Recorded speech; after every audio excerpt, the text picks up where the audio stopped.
واذكروا نعمة الله عليكم إذ كنتم أعداء فألف بين قلوبكم فأصبحتم بنعمة. And hold firmly to the rope of Allah subhanahu wa ta'ala altogether. And do not become divided. And remember the favor of Allah upon you when you were enemies and He brought your hearts together and you became by His favor brothers. My dear respected brothers and sisters in Islam, this world is created by Allah subhanahu wa ta'ala. Only He is the one on whose command this world operates. The whole universe is obedient to Him and Him alone. The things that we are surrounded with, all the blessings that Allah subhanahu wa ta'ala has provided us with, the trees, the mountains, the rivers, the stars, the moon and the sun, they all give us a feeling of peace and calm. Have you ever wondered why that is?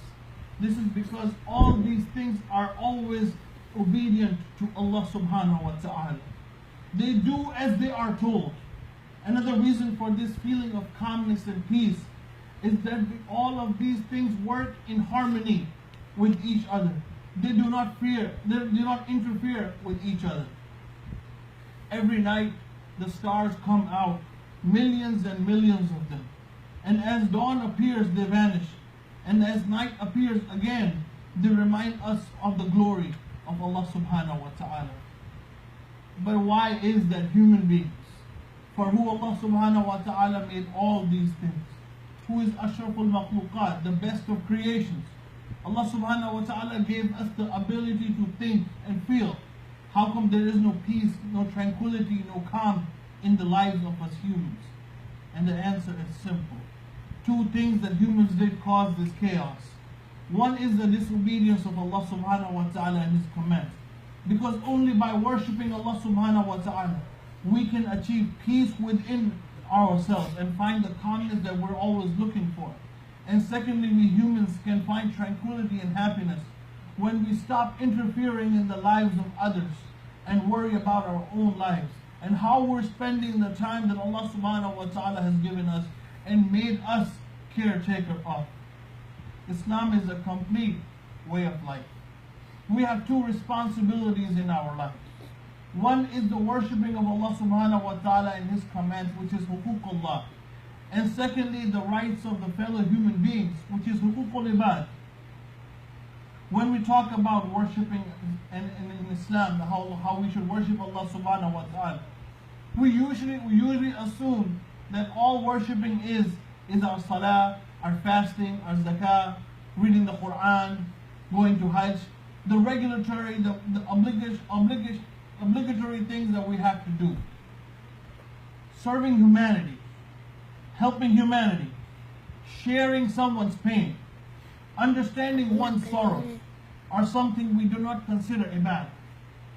People become careless when it comes to these things. It's mentioned in the Hadith Qudsi that on the day of judgment Allah subhanahu wa ta'ala will ask us, I was hungry but you didn't feed me. I was thirsty but you didn't give me any water to drink. I was naked and you didn't give me any clothes. I was sick but you didn't care for me. So the human will ask Allah subhanahu wa ta'ala, Ya Allah, you're the giver of all things. How can I give you anything? He said, so and so of my servant was hungry. If you would have fed him, you would have found me there. So and so of my servant was thirsty. If you would have given him water to drink, you would have found me there. So and so person was sick. If you would have taken care of them, you would have found me there. We can find Allah subhanahu wa ta'ala everywhere. Not only in salah, but even when we serve humanity, we will find Him. When and only when our intention and our main purpose is to please Allah subhanahu wa ta'ala alone. We should not do this as a favor to the other person. Like, I'm going to help you out today. I hope tomorrow when I need you, you're going to help me out. True reward is only from Allah subhanahu wa ta'ala. We should not expect anything from anyone else other than Allah. So today, inshallah, I would like to remind myself and everyone about the importance of huququl ibad through some of the ahadith of the Prophet ﷺ. He mentioned in a hadith that when a person doesn't fulfill the rights of Allah subhanahu wa ta'ala, he can be forgiven by the rahmah of Allah. But if a person disrespects another person or hurts them in any way, the only way that can be forgiven is when that person forgives the person who hurt them first. Then and only then will Allah subhanahu wa ta'ala forgive them. So this means that just by fulfilling the rights of Allah subhanahu wa ta'ala is not enough. We have to fulfill the rights of the human beings if we want to be successful in the hereafter. Then there's a story of Hazrat Abdullah ibn Amr ibn As radiallahu ta'ala, who said that I used to pray nawafil in abundance, and I used to fast in abundance. When the Prophet ﷺ found out, he said, don't do that. If you want to fast, do not fast every day. Because if you're going to fast, keep fasting every day, then you're going to overdo it on your body. If you're going to pray nawafil, as in tahajjud, then also get the necessary sleep. Because the first right of hukukul ibad is on your own body. Because if your body gets too tired, then you will even miss your faraid. So only exert your body as much as when you can fulfill the faraid prayers as well. And if you want to fast, then 3 days in a month is enough, because each good deed counts as 10 good deeds. So 3 days are enough to fast in a month. The Prophet ﷺ reminded us that if any one of us has ever disrespected anyone or broken their heart by humiliating them, ask for forgiveness today before it's too late. Because if we die, then the day will come when we won't have anything to give that other person except our good deeds. And if they run out, if our good deeds run out, then their bad deeds are handed over to us. Now think about it. The good deeds that we do in our lives. Something that we see as simple as salah. An amount of effort goes into performing salah. Think about the Fajr prayer you prayed this morning. You had to get up from bed, you had to go make wudu, and you had to pray. None of us in this room, I can guarantee you, would want to trade that salah for something if we did to another brother on the day of judgment. Because it's an effort that we put into that salah. It's something that we are expecting an ajr from Allah subhanahu wa ta'ala. And on that day, if we have disrespected someone and they haven't asked for forgiveness and they haven't forgiven us, then we're going to hand over those good deeds to them. Think about that. Even animals will be given their haqq on that day, their right on that day. A goat with horns who had hit another goat without horns will be given a chance to get even on that day. But since there is no Jannah or Jahannam for the animals, they will be transformed into dust. At that time, man will say, as mentioned in the Quran, Surah Naba, Ayah 40, Allah subhanahu wa ta'ala says, إِنَّ أَنذَرْنَاكُمْ عَذَابًا قَرِيبًا يَوْمَ يَنْظُرُ الْمَرْءُ مَا قَدَّمَتْ يَدَاهُ وَيَقُولُ الْكَافِرُ يَا لَيْتَنِي كُنْتُ تُتْرَابًا. Indeed, we have warned you of a near punishment on the day when a man will observe what his hands has put forth. And Allah subhanahu wa ta'ala has told us that this day is coming near when you will see what you earned in this dunya, and He will show you the picture in front of you. And on that day, the disbeliever will say, Ya laytani kuntu tutrab. Oh, I wish that I was dust. Oh, I wish that I was dust today. So save me from that jahannam. So think about that. Allah subhanahu wa ta'ala gave us this life, made us human beings for a purpose. And if we don't take care of this, don't take care of our deeds outside, the faraid, the hukukul ibad, then we're not going to be in a very good place. I hope Allah subhanahu wa ta'ala saves us from the torment of the fire. Ameen. My dear respected brothers and sisters in Islam, our life is a book that we write every day. And on the day of judgment, we will open this book. Every day is a page in this book. It's up to us how we write it. On one side is our good deeds, and on the other side are the sins that we commit. Our fate on that day will depend on this book. The Prophet ﷺ said that there are 3 types of people who will not be who will not be forgiven on the day of judgment. One is the person who committed shirk. Having partners with Allah subhanahu wa ta'ala is a sin that will not be forgiven. Asking or calling upon someone other than Allah is the greatest of sins. Second is the person who committed sins against humanity. And they will only be forgiven when the people who they committed sin against will forgive them. Then and only then will Allah subhanahu wa ta'ala forgive them. And the third are the ones who didn't fulfill the rights of Allah subhanahu wa ta'ala. Then it's only up to Allah with His rahmah that He will forgive them or He not. One day the Prophet ﷺ asked the Sahaba, who amongst you is the most unfortunate person? Who amongst you is the most unfortunate person? So the Sahaba said, Ya Rasulullah, someone who doesn't have any money, who doesn't have any belongings, he's the most unfortunate. He said, no, in my ummah, an unfortunate or a poor person is he who on the day of judgment will stand in front of Allah subhanahu wa ta'ala with plenty of good deeds. He has plenty of salah, zakah, sadaqah, sawm, hajj. When he enters the court of Allah subhanahu wa ta'ala, when he has cursed someone, falsely accused someone, eaten up someone's property, especially that of an orphan, unjustly beaten up someone, so that when the time comes for justice, all his good deeds are given away to the people who he did dhulm on. He's the most unfortunate, the most poor person in this dunya. So think about that. We came in this dunya, Allah subhanahu wa ta'ala gave us this life to obey Him, to follow His commands. Our fara'id are our fara'id. Our obligations are obligations. But outside the masjid there is a life that we have to live according to the deen, according to the ways of Allah subhanahu wa ta'ala. Shaitan whispers in our ears that when we start to lean towards the deen, oh, you are so pious, Allah subhanahu wa ta'ala will forgive you. So what if you do a little haram here, little haram there? So what? He will forgive you. That arrogance gets to our heart. Sometimes we see this in society. When someone, like a brother who has an opportunity to grow a beard, or a sister who starts to do hijab or niqab, sometimes shaitan comes to their heart and tells them, they call themselves Muslim, he doesn't even have a beard. He comes to the masjid without a beard. What kind of Muslim is he? We are not the one to judge. Allah subhanahu wa ta'ala is the one who knows what's in people's hearts. He's the one who's the best judge. On the other hand, there are people in society who are always helping humanity, doing charity work, doing things, in non-profit organizations. And then they also look at the people who, mashallah, has an opportunity to grow a beard, or a sister who wears hijab. He says, just because they wear a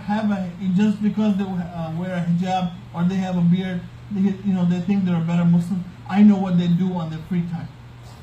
So both extremes are wrong. We should not be the ones to judge anyone. Allah subhanahu wa ta'ala is the best judge of us. The Prophet ﷺ said that whoever steals from someone, doesn't matter how big or how small it is, on the day of judgment they will come with those things on their shoulders, so everyone can see what they stole. And then they will come to me and ask me to support them on that day. And he says, I will reject them and tell them that I told you in the dunya not to do that, and you still did.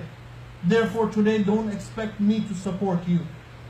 Most afraid should be the leaders of this world, who unlawfully take things that do not belong to them. It belongs to the people.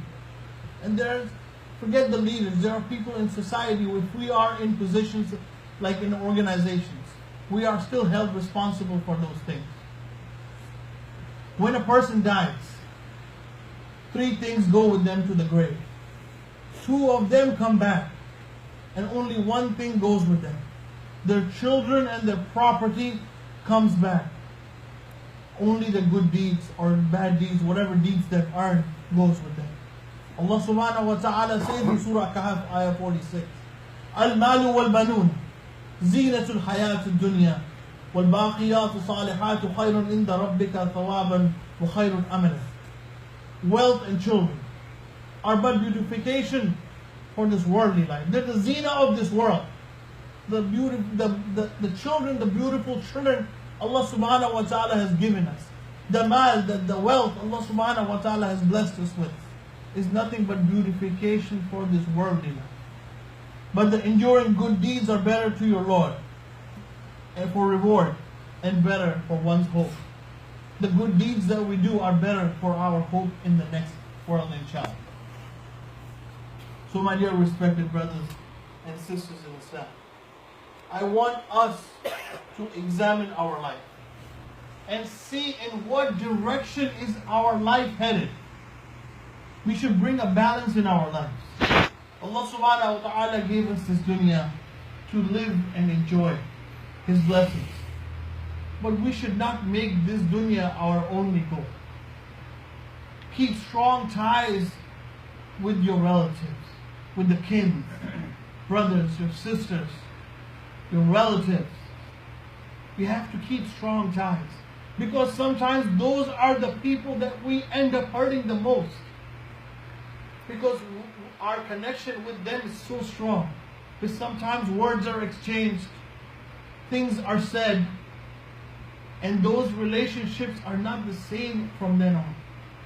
Brothers from the same mother don't talk to each other for ages. Sisters don't talk to each other because she said, he said, this happened, that happened. All of this will stay here once we die. So why do this? All it takes is picking up the phone and say, I'm sorry if I did this to you. It doesn't make us a small person. It doesn't make us a less of a person. Instead, in the eyes of Allah subhanahu wa ta'ala, our ranks will increase.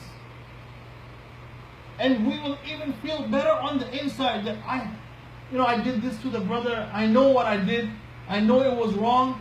And I ask you for forgiveness. Would you forgive me? Even if he doesn't forgive you, you are going to make the effort and keep making the effort to get yourself forgiven from that person. Because when we hurt other people, it's that words hurt the most. I'm telling you the truth. Words hurt the most. So, and it's very hard to stand up and say, I'm sorry, I did this to you. I said in the beginning of the khutbah, the ayah of Surah Ar-Ra'd, that Allah does not change the condition of a people until they change what is within themselves. I'm going to end my khutbah with a story. If we don't remember anything from today's khutbah, I know I was bored. I want you to remember this story. And maybe some of you have already heard this story before. But it's a good reminder for me and everyone. And stories are something that we keep remembering. So I want you to remember this story today, inshallah. One day the Prophet ﷺ was sitting in the masjid with a group of Sahaba. And he said, a man will now enter and he's from the people of paradise. And a Sahabi entered the mosque. This happened again the second time, and this happened again the third time. He said, this man who will now enter is from the people of paradise. So Abdullah ibn Amr ibn As radiallahu ta'ala, he wanted to find out what was so special about this person, this Sahabi, that the Prophet ﷺ already guaranteed him paradise. So he made up an excuse and he went to stay with the Sahabi. And he stayed with him for some time. And then he observed that this Sahabi didn't do anything out of the ordinary. He prayed at his time. He prayed tahajjud some nights. He fasted some days. Regular things, nothing more. But after some time, he went up to the Sahabi and he said, the real reason I stayed with you was this, the Prophet ﷺ said about you. What is so special that you do that the Prophet ﷺ said this? And he thought for a moment, he said, I don't do anything out of the ordinary. And he kept thinking, he said, there is one thing that I do. And he said, what is that? He said, every single night before I go to sleep, I forgive whoever has wronged me. I remove any bad feelings towards anyone from my heart before I go to sleep. Can we do that? That's our homework from today. Every night before we go to sleep, let's forgive everyone. Let's forgive everyone. My brother said this to me 10 days ago. I forgive him. People, I'm surprised people remember things 10 years ago. So let's try to forgive and forget. And take out those bad feelings that we have towards someone from our heart. Could be the last night we went to sleep. Could be. Do we want to go to Allah subhanahu wa ta'ala with all those ill feelings in our heart? Or do we want to cleanse our heart before we go to Allah? So think about it. Let's make it a homework from tonight. Before we go to sleep, I will forgive everyone who has wronged me. Doesn't matter for what. And let's cleanse ourselves, inshallah. I hope and I pray to Allah subhanahu wa ta'ala. May Allah subhanahu wa ta'ala make us from the people who forgive people. May Allah subhanahu wa ta'ala make us from the people who cleanse our hearts. May Allah subhanahu wa ta'ala accept our prayers. وقولوا قولي هذا واستغفر الله لي ولكم.